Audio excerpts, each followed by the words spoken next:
बैठते हैं तो आप पहले आकर बैठा करें, ताकि आपको पता चले कि हजूर का अदब क्या है।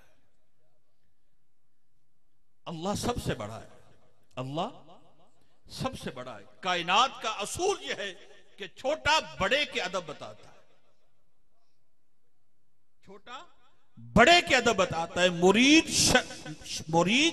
पीर का अदब बताता है, शागिर्द उस्ताद का अदब बताता है, बेटा बेटी माँ बाप का अदब बताती है कि खबरदार मेरा बाप है, खबरदार मेरे शेख कामिल है, खबरदार मेरे उस्ताद मोहतरम में कोई बात की।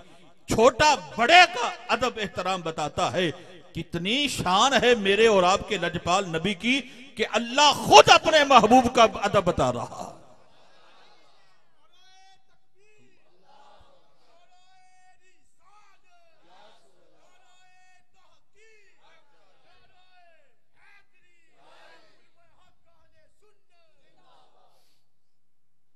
अल्लाह अदब बता रहा है। सूरतुल अहज़ाब 21वां 22वां पारा घर जाकर पढ़िए, आपको पता चलेगा कि अल्लाह किस तरह बारगाह रिसालत के आदाब बता रहा। कुछ लोग थे जो हजूर को आकर बाहर दरवाजे पे आपके हुजरे के बाहर आकर या मुहम्मदा कहते थे। अल्लाह पाक ने खबरदार फरमा दिया, और मैं खबरदार मेरे महबूब को इस तरह बुलाया। अगर जियारत करना चाहते हो तो अदब के साथ बाहर बैठ जाओ। सूरतुल हुजुरात अदब के साथ बाहर बैठ जाओ, दस्तक नहीं देनी, आवाज नहीं देनी, अदब के साथ बैठ जाओ। हाँ, जब मेरे महबूब की मर्जी होगी वो खुद ही बाहर आ जाएंगे।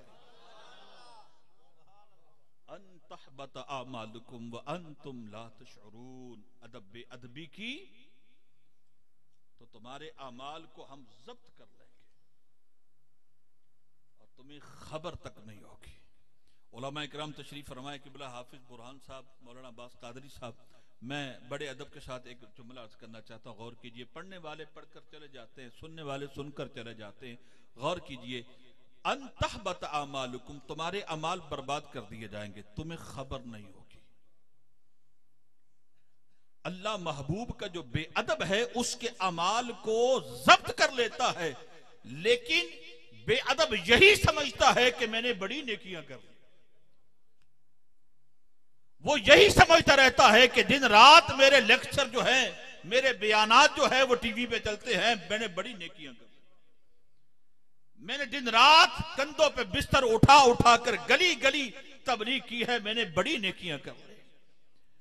ये बंदा यही समझता रहता है कि मैंने इतनी मस्जिदें बना दी, मैंने इतने मदारिस बना दिए, मैंने इतनी मजालिस और इतनी महाफिल अटेंड कर ली। बंदा यही समझता रहता है, लेकिन कोई एक ऐसी बेअदबी, उस बेअदबी की वजह से अल्लाह फरमाता है तेरे सारे अमाल हमने जब्त कर लिए, तुझे खबर तक नहीं। पता क्यों? कि तुझे खबर तक नहीं, बंदे के अमाल जब्त हो गए, बंदे को खबर भी नहीं होने दी। क्यों कहा? इसलिए कि हो महबूब का बेअदब, फिर उसकी नेकियां बर्बाद हो जाए और उसको खबर ना होने दूं। कहा इसलिए कि अगर उसको खबर हो जाएगी कि मेरी तो नेकियां बर्बाद हो गई, अब मैं तौबा करता हूं, कहा मुझे उसकी तौबा भी कबूल नहीं, क्योंकि है महबूब का बेअदब। बेशक बेशक। नारे तकबीर, नारे रिसालत, नारे रिसालत, नारे तहकीक, नारे हैदरी, नारे गौसिया। वो यही समझता है कि इतनी नाते पढ़ ली, ये कर लिया, वो कर लिया, इतने बयानात हो गए, इतने मैंने जनाबे वाला 10 दे दिए, दरस कुरान सुबह दोपहर शाम होते हैं। लेकिन अल्लाह फरमाता है उसकी बेअदबी की वजह से हमने उसकी नेकियों को बर्बाद कर दिया, यहां तक कि उसको खबर तक नहीं। इसलिए कि खबर हो जाएगी तो वो तौबा करेगा। अल्लाह उस बेअदब की तौबा भी कबूल नहीं करता। अल्लाह के बंदो, हजूर की मजलिस में आते हो, देखो मौलाना मोहम्मद उवैस सुल्तानी साहब मेरे पास पढ़ाते हैं मदरसे में, आ रहे हैं कहां इश्तिहार लेने जाना है, आ रहे कहां दावतनामा देने जाना है। अकेला आदमी इतने काम, 2 माह से इस मजलिस, इस महफिल की तैयारी, क्या मफाद है? क्या मफाद है? नात खानों को जो पैसे दे रहे, आलीशान लंगर का एहतमाम किया गया, उलमा के लिए बेहतरीन लंगर का एहतमाम किया गया, मतलब क्या है? मफाद क्या है? इतनी ठंड के अंदर 20 लाइन पर बैठे हो, मतलब क्या है, गर्ज क्या है? यही ना कि आने वालों को बताएं कि जिस नबी का कलमा पड़ा है उसका अदब क्या है। ये देखे ना, अभी मैंने स्टेज पर बैठा, एक बंदा दरवाजे से इंटर हुआ, नारा नहीं, यूं लगा जैसे वो हम पे हमला करने लगा। क्या है, मजाक बना लिया महफिल को। अल्लाह के बंदो, अदब करना सीखो।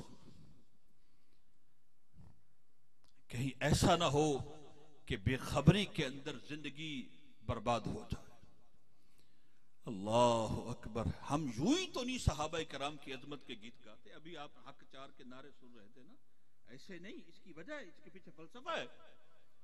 आज मरा, कल दूसरा दिन, कोई नाम नहीं लेता, कोई नाम नहीं लेता किसी का, लेकिन 14 सदियां गुजर गई, आज भी अबू बकर का नाम बुलंद होता है।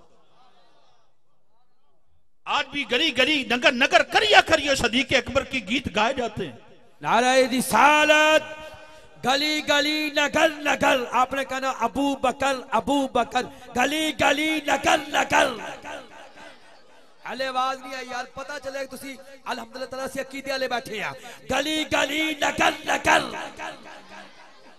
गली गली नगर नगर। 14 सदियां गुजर गई, सरकार सज्जदुना सदीक़ अकबर को अपने मजार में तशरीफ लेकर गए हुए। क्यों आज 14 सदियों के बाद 20 लाइन पर बैठकर इतनी ठंड के अंदर ताजदार सदाकत की अजमत और शान के गीत गाते हो? क्यों सरकार फरूख आजम की अजमत और शान के गीत गाते हो? क्या दिक्कत तुम्हें? मान क्यों सरकार उस्मान गनी के नाम पे मस्जिद तामीर करते हो? क्यों मौलाए कायनात के नाम पे नारे बुलंद करते हो? इसलिए कि उन्होंने महबूब से वो अदब किया जो अदब का हक था। इबादत अपनी जगह, इल्म और अमल अपनी जगह, उन बुजुर्गों को सारी कायनात पर इंसानियत में जो फौकियत हासिल है वो इस वजह से कि वो महबूब का अदब करने वाले थे। हजरत अब्बास रदी अल्लाह तआला अन्हु हुजूर के चचा है।